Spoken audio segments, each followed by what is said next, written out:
Irmãos e irmãs, a gente, na graça de Deus, lemos, acho que foi o culto passado, em Gênesis 25, ali no versículo 19 ao 24, né, sobre o que aconteceu ali na descendência da promessa, né, quando Rebeca, então, ela, de estéril e ao clamor do Senhor, ela passa a conceber gêmeos no seu ventre.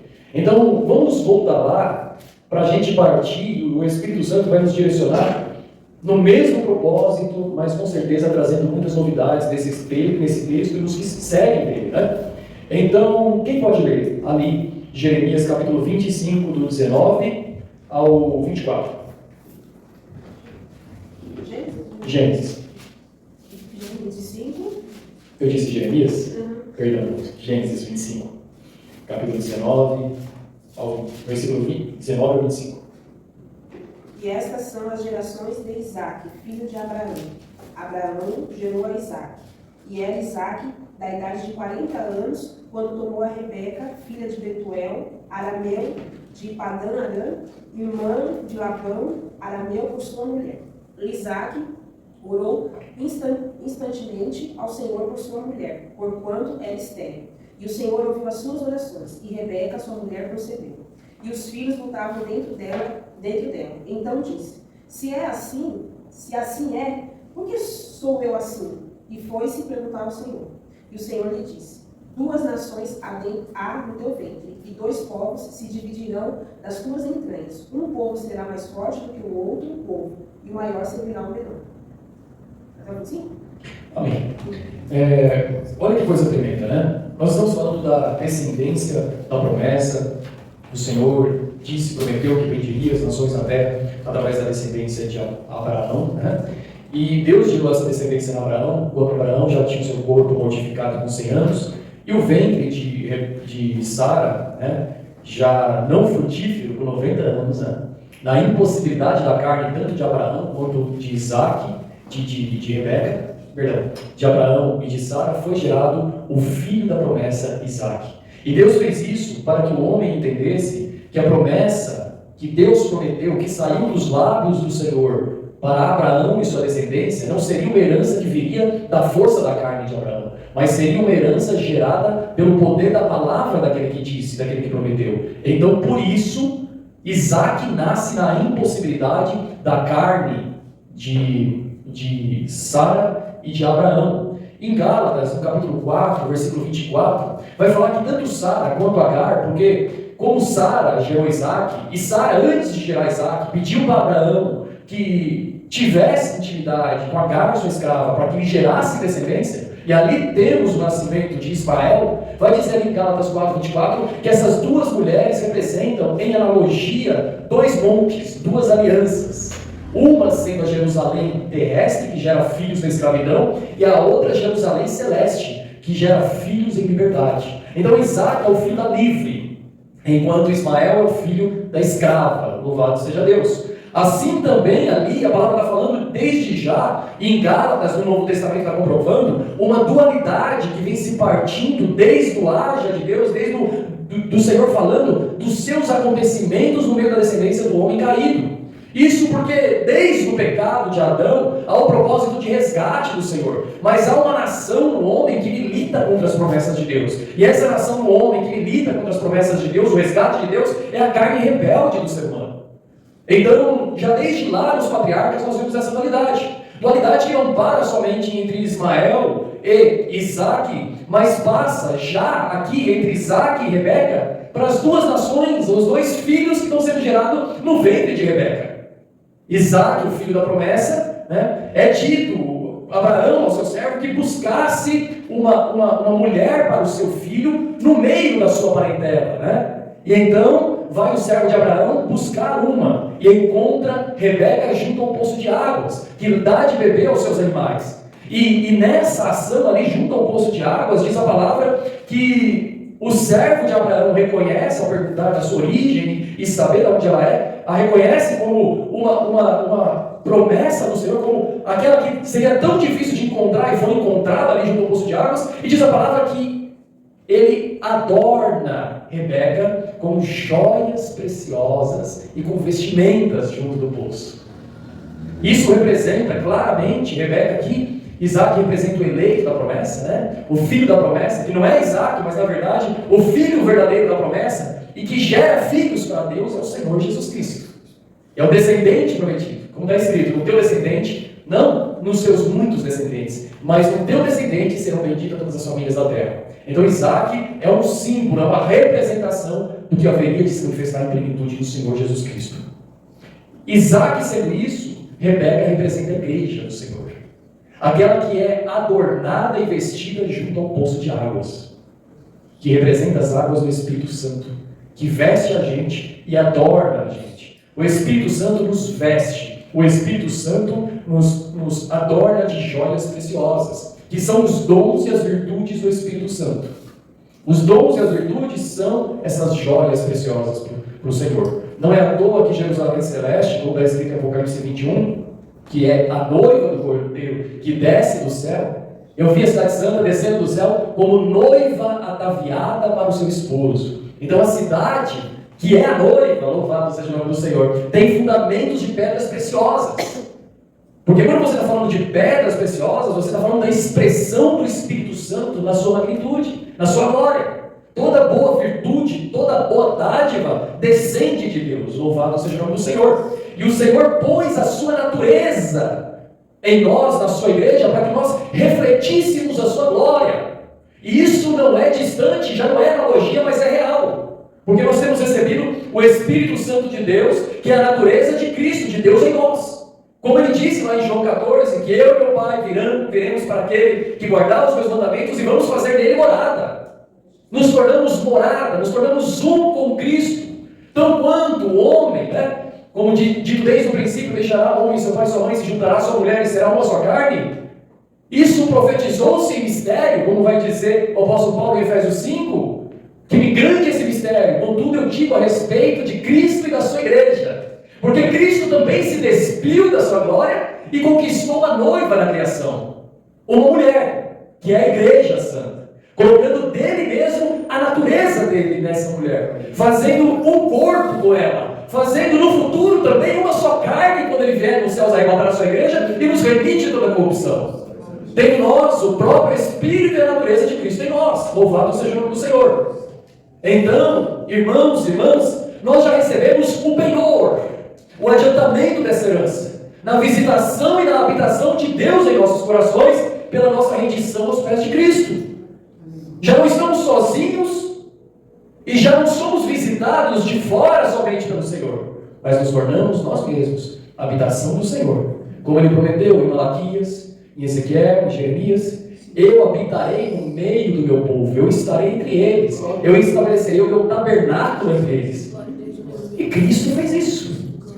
Primeiramente no seu próprio corpo, e depois no seu derramamento, desde Pentecostes, nos corações daqueles que creram e foram selados com o Espírito da verdade. Louvado seja Deus. Nós vamos continuar com esse mistério. Então, essas duas nações que lutam no ventre de Rebeca, e Rebeca representando a noiva do Cordeiro, Isaac, sombra do Cordeiro, Rebeca, sombra da noiva, representam também as duas naturezas que há em nós. E uma natureza que é antes e outra que vem depois. Só que a promessa é que a que vem por último dominaria a que vem primeiro. Tão quanto Jacó dominou Esaú. Então veja só, duas nações no seu ventre, dois povos nasceram de ti. Ou seja, as dores que você sente, ó, ex-estéril, e isso é um mistério porque todos nós somos estéreis sem a palavra de Deus em nós. Sem mim nada. As obras da carne, Gálatas 5, são numeradas. E aí quando vai falar das virtudes, fala o fruto do... É o fruto meu e seu? É o fruto do Espírito, com E maiúsculo, o Espírito Santo. Então é Cristo que gera as virtudes em nós. É Cristo que gera o fruto prometido. Então essa mulher que não podia frutificar, que tinha um ventre seco e era estéril, pela oração de Isaac, como pela intercessão de Cristo, fez de nós conceber o Filho da promessa, que é Cristo mesmo, sendo gerado em nós. Louvado seja o nome do Senhor. Há duas naturezas, então, na igreja. Uma distinta da outra. Não é duas naturezas parceiras, como irmãos que vivem conjuntamente em harmonia e em amor. São dois irmãos antagônicos. São dois irmãos que a natureza de um é muito distinta da do outro, embora estejam no mesmo ventre. Um vai agarrar o calcanhar do outro e tomar a promessa daquele que veio primeiro. Louvado seja o nome do Senhor. Um nasceu primeiro, o outro nasceu por último, mas como está escrito, o mais velho servirá o mais moço.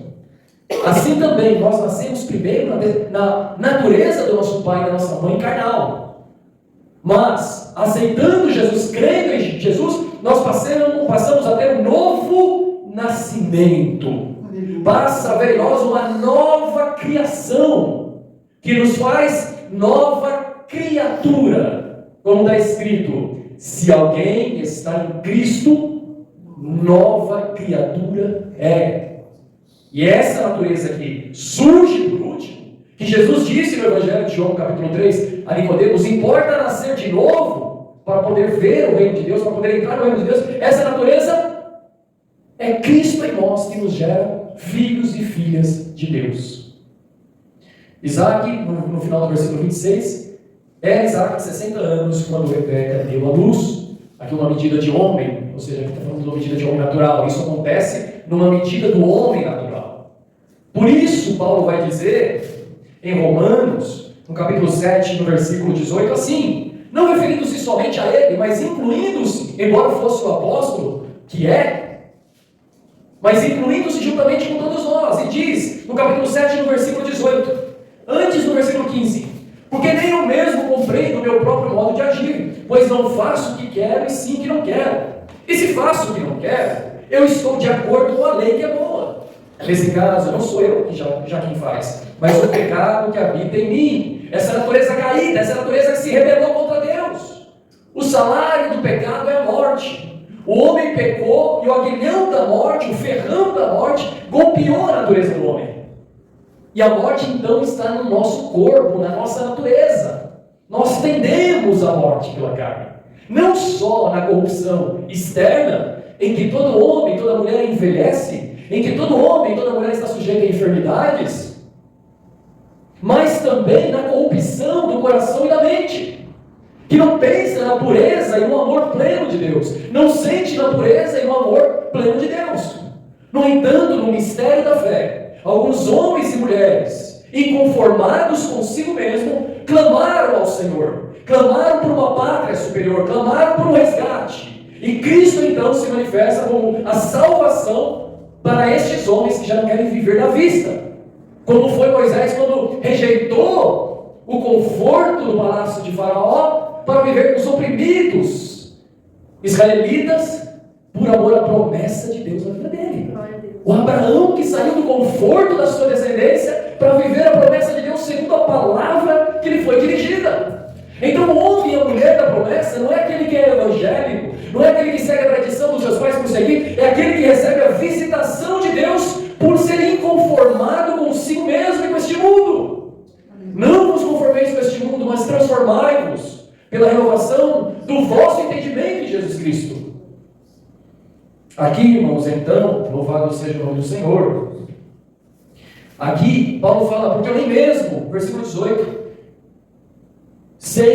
porque eu sei que em mim mesmo, isto é, na minha carne. Na carne de quem?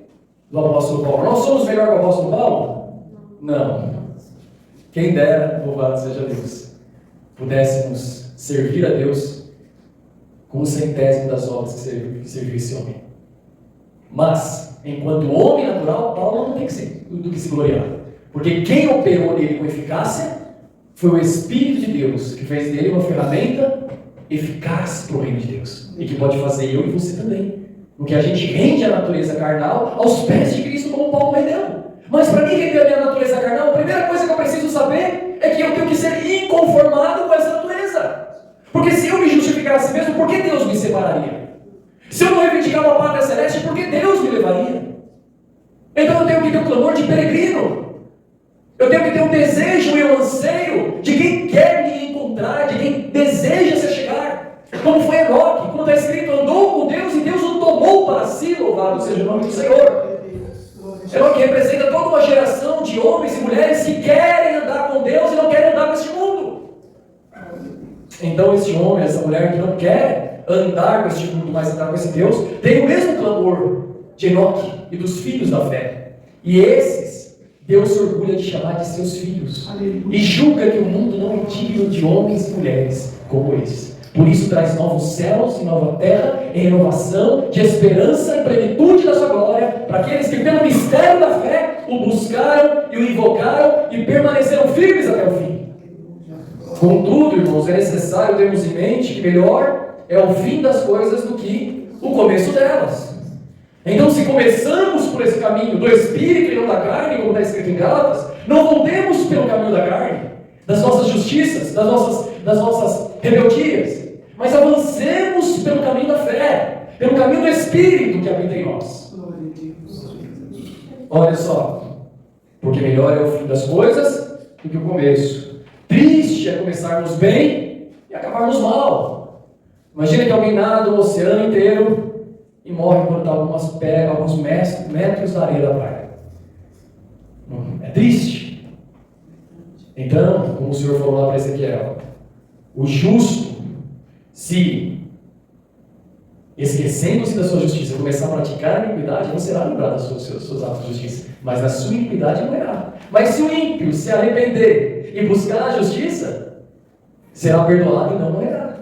É como que o Senhor estivesse falando para mim e para você assim: olha, é o meu hoje, eu sou uma novidade para você hoje, filho e filha. Esquece as coisas que ficam para trás e prossegue para o alvo, para atingir o fim, o propósito pelo qual você foi chamado. Louvado seja o nome do Senhor. Não se prenda, não volte, como fez a mulher de Ló, que ansiando por Sodoma e Gomorra, e pelo que deixava para trás, recebeu o mesmo juízo em sal no seu corpo, virando estátua de sal, enquanto estava sendo salgada com fogo, Sodoma e Gomorra. Louvado seja o nome do Senhor. Mas nós somos os que olhamos para frente e não desejamos voltar para trás. Por isso está escrito: Israel nunca mais voltará por esse caminho do Egito. O Senhor não quer que a gente volte. Isso não significa as nossas falhas, que quem de nós não falha, quem de nós não peca, mas significa que não justificamos as nossas falhas e não colocamos elas como modelo na nossa vida, mas nos arrependemos e avançamos. Louvado e engrandecido seja o nome do Senhor, que é bom, que é amigo, que é Deus forte, que segura a nossa mão e faz a gente chegar no destino prometido. Ele não abandonou Israel no deserto. Ele guiou aquele povo com coluna de fogo e com nuvem para refrescá-los no dia. E ainda por cima lhes deu de comer do maná. Louvado seja o nome do Senhor, que tinha que ser diário e não podia ser guardado de um dia para o outro, exceto no sábado, para que o povo entendesse que dependência do seu Senhor era necessário todos os dias, e que caminhassem até receberem a tão almejada promessa. Louvado seja o nome do Senhor. Figura essas coisas para mim e para você, que hoje se cumpre indo nós para Jerusalém celestial, por meio de Jesus Cristo, nosso Senhor. Irmãos, então no versículo 18: porque eu sei que em mim, isto é, na minha carne, não habita bem nenhum. Se não habita bem nenhum na carne de Paulo, habita na de algum irmão, de alguma irmã? Tem alguma coisa que presta na carne? Não. Então a gente pode se orgulhar da nossa carne? Pode se orgulhar dos títulos dela? Não. Por isso, se ganhamos títulos, se ganhamos bênçãos, se conquistamos coisas, a quem rendemos graça? Ao Senhor, que opera ainda nessa natureza, rendida aos pés dele, para servir como escrava ao reino celestial de Cristo, o Rei dos Reis e o Senhor dos Senhores. Isso te faz um servo, isso te faz uma serva. Como disse o Senhor: chegará o dia, Pedro, quando ficares mais velhos, que não irás para onde você quer, outro te cingirá e te levará para onde ele quer. É claro que não estava falando somente da prisão de Pedro, porque todos passaram por prisões e foram para onde não queriam ir, mas está falando da rendição de Pedro, quando a carne de Pedro foi vencida pelo Espírito, e o Espírito de Deus fez de um homem que a princípio negou o Senhor 3 vezes, Um tremendo do apóstolo, que ao abrir da sua boca milhares de pessoas se convertiam. Um homem de intimidade, de visões com Deus, referência para a igreja no mundo inteiro. Louvado seja o valente Pedro, glórias ao nome do Senhor. Visitado e habitado e enchido pela virtude do Altíssimo. Por isso Deus escolheu pescadores. Senão Deus escolheria o Sinédrio para compor os seus 12 apóstolos. E ainda quando escolheu Paulo, exemplo dos fariseus, escolheu ele derrubando ele do cavalo, que significa derrubando da sua própria força, e lhe fazendo cego em si mesmo, para que ao terceiro dia recuperasse visão não dele, mas em Cristo, e então fosse poderoso na mão de Deus, sendo transformado de Saulo agora Paulo, que significa pequeno, para que na sua pequenez a grandeza de Deus se manifestasse plenamente. Louvado seja o nome do Senhor.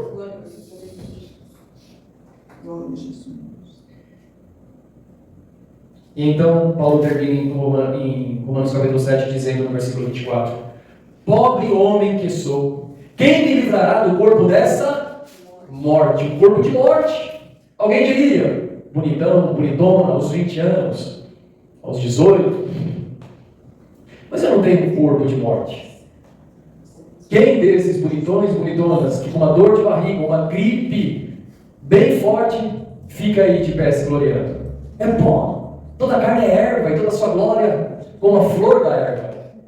Murcha-se a erva e cai a sua flor. No entanto, a palavra do Senhor permanece eternamente. Louvado seja o nome do Senhor. Então, irmãos, temos essa qualidade. E para que reine a natureza que nasceu por último em nós, a natureza de resgate, a natureza de Deus em nós, é necessário ser mortificada a anterior. Veja só, vamos salpicar os textos anteriores em Romanos. Romanos capítulo 6, versículo 4. 4 e 5, quem pode ler? Portanto, fomos sepultados com ele para a morte pelo batismo. É o 6? Ou é o 6? Sim, aí mesmo. Portanto, fomos sepultados com ele para a morte pelo batismo, para que, assim como Cristo foi ressuscitado dentre os mortos pela glória do Pai, assim também nós andemos em novidade de vida. Porque se fomos plantados juntamente com ele na semelhança da sua morte, também o seremos na semelhança da sua ressurreição. Amém. Tem. Olha só, se você se une com Cristo na semelhança da sua morte, que significa crucificar a sua própria vontade, para que Cristo reine em você, você também se une com ele automaticamente no poder de ressurreição. E a natureza que ressuscitou Jesus dos mortos opera em você. E sobrenaturalmente, o Espírito de vida manifesta virtudes em você. Porque a primeira natureza foi rendida com Cristo. Então, se formos unidos com ele na semelhança da sua morte, certamente seremos também na semelhança da sua ressurreição. Sabendo que com ele foi crucificado o nosso velho homem, para que o corpo do pecado, o corpo dessa morte, como a gente leu ali no final do capítulo 7, seja desfeito, e não sirvamos o pecado como escravos. Versículo 7, quem pode ler? Porque aquele que está morto está justificado do pecado. Porque aquele que morreu ou está morto está justificado do pecado. O que significa isso? Vamos pensar na lei humana. A lei humana é para os vivos ou para os mortos? Você dá voz de prisão a um vivo ou um morto? Você sentencia um vivo ou um morto? Um vivo. E um vivo que é culpado. Não é? Toda carne é culpada. E toda carne tem sentença de morte. Mas se a carne que é culpada está mortificada, já não existe acusação contra nós. Porque somos feitos nova criatura em Jesus Cristo, Senhor. Assim nas suas batalhas espirituais, na sua batalha diária, quando te acusarem, quando a sua consciência te acusar, e você se quebrantar na presença do Senhor, se arrepender dos seus pecados, ter uma boa consciência com o Senhor, e ainda assim as lutas permanecerem, diga perante o Senhor: quem me justifica é o Senhor, porque eu não vivo para mim mesmo, mas eu vivo para o Senhor. Assim que se há alguma acusação contra mim, acusem o meu resgatador, porque já não sou propriedade de mim mesmo, mas sou propriedade daquele a quem me rendi. Ele é meu dono, reclama do meu dono. Se o meu dono quiser te passar, que te passe. Mas quem me justifica é a obra dele, já não a minha. Por isso que está escrito: o justo viverá pelas suas obras, é isso? Pela fé. O justo viverá porque crê.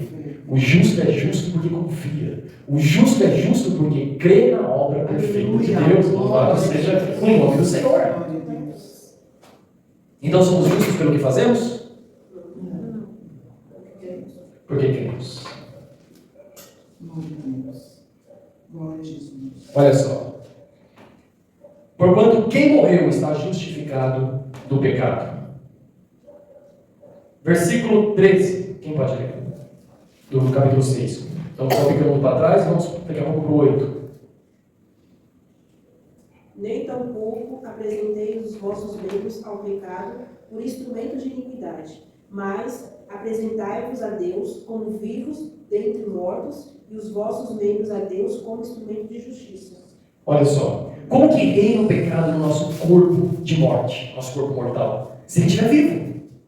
Então, se a gente se inclina para ele, vai reinar o pecado. Mas se a gente, pela fé, se inclina para Deus, Deus em nós mortifica essa natureza. É como se Deus em nós falasse para essa natureza que nos assedia, assim, chega para lá, porque quem reina sou eu. Há livre-arbítrio dessa criatura, desse homem, dessa mulher, que está dizendo que ele é meu, que ele crê em mim, que ela crê em mim. Então eu reino nele, eu reino dela. E qual que é a astúcia de Satanás? Fazer com que os homens confiem em si mesmos ou condenem-se a si mesmos pelas culpas das suas consciências. E não andem pela fé naquele que obra, naquele que opera, que está trabalhando. Louvado seja o nome do Senhor até hoje, no seu eterno descanso, a qual nos deu pelo Espírito Santo. Aleluia, glória a Jesus. Então veja, irmãos, né? A gente leu agora por último, versículo 13. Então não ofereçam os vossos membros como instrumento do pecado, mas ofereçam eles a Deus como ressurreto dentre os mortos, e os vossos membros como instrumentos de justiça. Porque o pecado não terá domínio sobre vós. E por que não vai ter? Por quê? Então o pecado não tem domínio sobre nós porque a gente não está debaixo da lei. E sim da graça. A graça é o que a gente faz ou o que a gente ganhou sem merecer? Sem merecer. E se você está debaixo daquilo que você ganhou sem merecer, o pecado tem domínio sobre você? Não. Porque não foi você que mereceu. Você ganhou. Você foi presenteado pelo amor de Deus. E ninguém pode te separar do amor de Deus que está em Jesus Cristo. Entende? É tão fino, é tão leve. E Satanás quer nos tirar dessa simplicidade, dessa leveza. Quer colocar julgos. Quer dizer que a gente tem que a lei de Cristo. Alguém diria, pastor, mas está escrito que a fé sem obras é morta. Sim. Mas as obras sem a fé não justificam o homem também. Então como que é? Você crê e a fé opera em você as obras. Sem mérito. Sem merecer. Mas por graça. Por favor de Deus que te amou. Que morreu por você. Ou por mais que façamos, vamos merecer a morte de Cristo. O que é comparado à obra de Cristo com as nossas? Será que fazendo, o que Cristo fez, nós vamos se aproximar do que Ele fez? Não. Mas, se entregando a obra dele, constrangidos por amor, o servimos. Não por obrigação, mas por amor. Louvado seja o nome do Senhor. Olha o que está escrito em Romanos 4. Parece que a gente está voltando para trás, mas a gente está indo para frente, tá, irmãos? Versículo 5. Versículo 4. Romanos 4, versículo 4. Ora, ao que trabalha, o salário não é considerado como favor, e sim como dívida. O que significa isso? Imagina que você vai trabalhar numa empresa de alguém que você deve muito.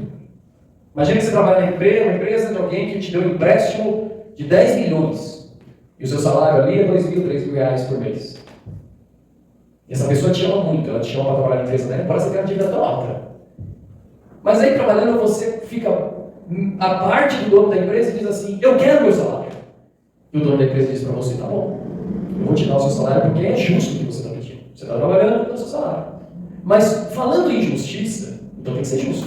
Se é justo, eu vou descontar o seu salário que você me deve. Você me devia 10 milhões, agora você me deve 9 milhões 997 mil.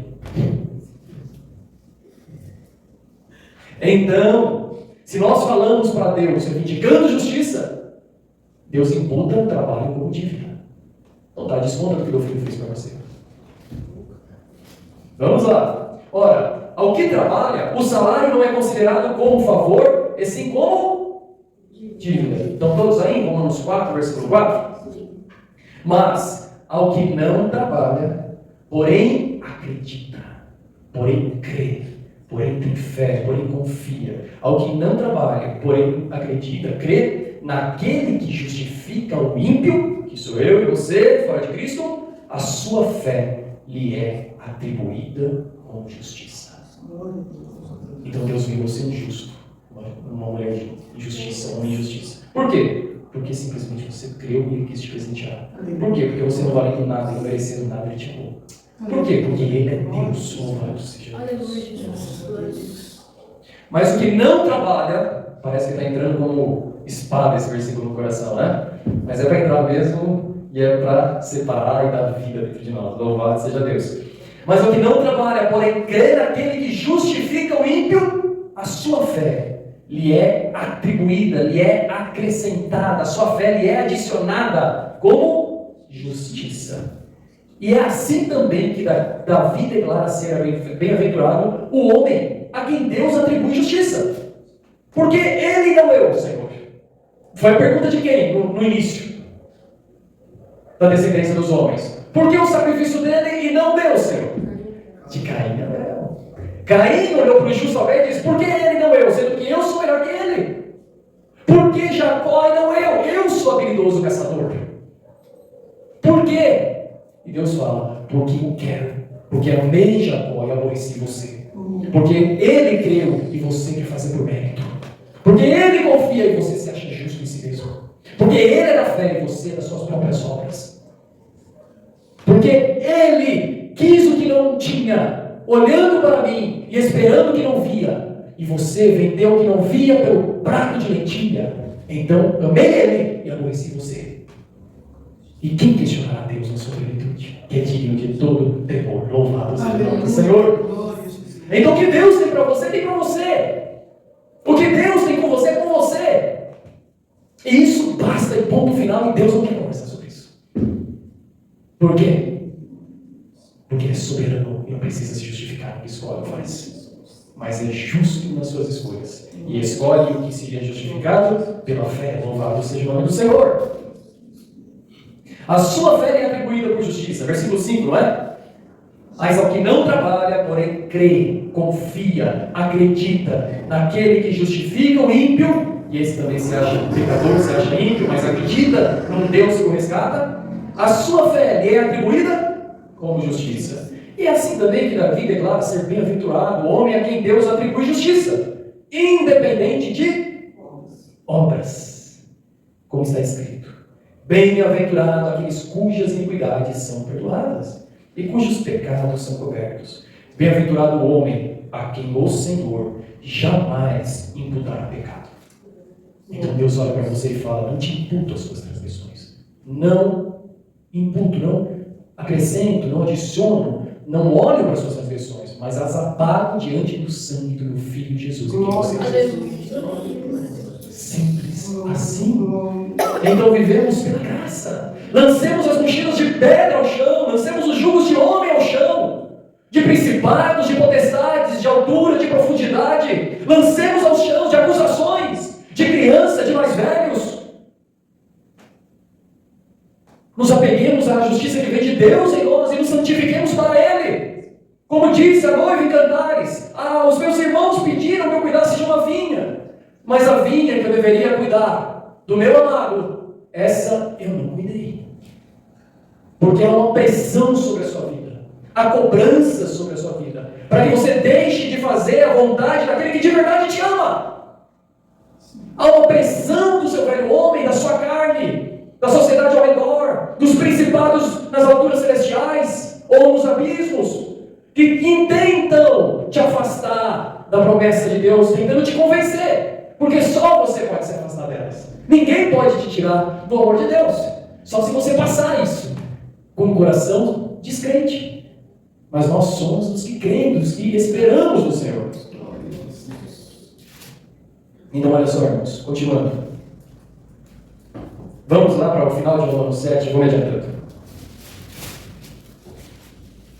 Versículo 1, versículo 25 do 7.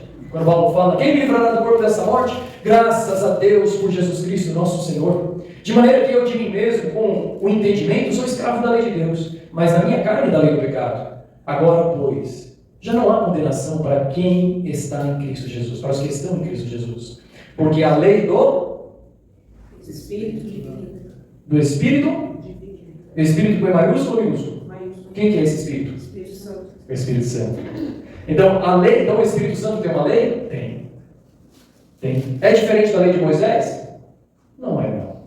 É que lá a lei dava ordenanças externas ao homem. No Espírito, elas estão vivas em amor. Porque quem ama não mata. O amor cumpre todos os mandamentos. Quem ama não rouba. Quem ama não desonra o pai e a mãe. Quem ama não se prostra a ídolos.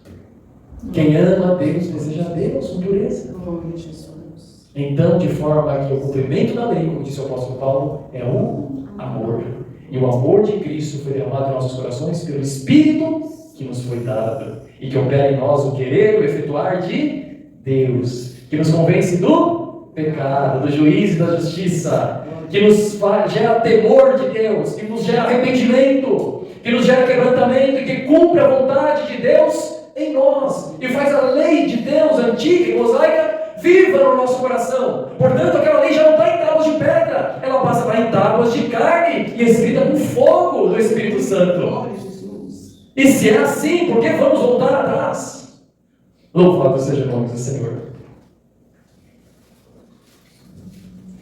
Então, porque a lei do Espírito da vida em Cristo Jesus te livrou da lei do pecado e da morte. Porque o que fora impossível à lei, no que ela estava enferma pela carne, isso fez Deus enviando o seu próprio Filho em semelhança de carne pecaminosa, e no tocante ao pecado, e com efeito condenou Deus na carne o pecado. Olha que coisa linda. Então, o que foi impossível para a lei? O que foi impossível para a lei? O que foi impossível para a lei de Moisés? Porque acabou enfermando a lei pela carne. Porque qual que era o propósito da lei? A lei veio para quê? Para mostrar que todo homem é pecador? Sim. Mas a lei também tinha o propósito de mostrar a santidade de Deus. A lei tinha o propósito de mostrar o caráter de Deus. Se o Orfeu vai à casa da avó dela, e a avó dela diz assim: filho, eu não gosto disso e não gosto daquilo outro. Mas a avó gosta disso e gosta daquilo outro. No não gostar e gostar da sua avó, você passa a conhecer sua avó? Passa. Porque você passa a saber o que lhe agrada e o que lhe desagrada. A lei de Deus era para conhecer o Senhor pelo coração. Era para saber o que Deus era, o que agradava a Deus e o que aborrecia a Deus. Então Deus deu a conhecer o seu caráter pela lei. Mas a lei enfermou pela carne. O que significa isso?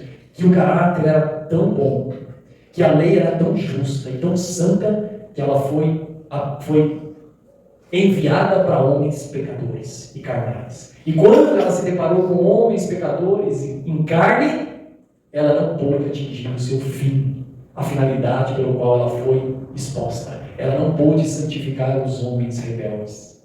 Então a lei, no que for impossível a lei, porque ela estava enferma pela carne.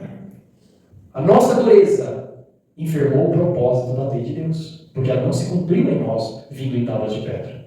Então Deus teve que propiciar um sacrifício perfeito para rasgar a divisão entre nós e a sua lei.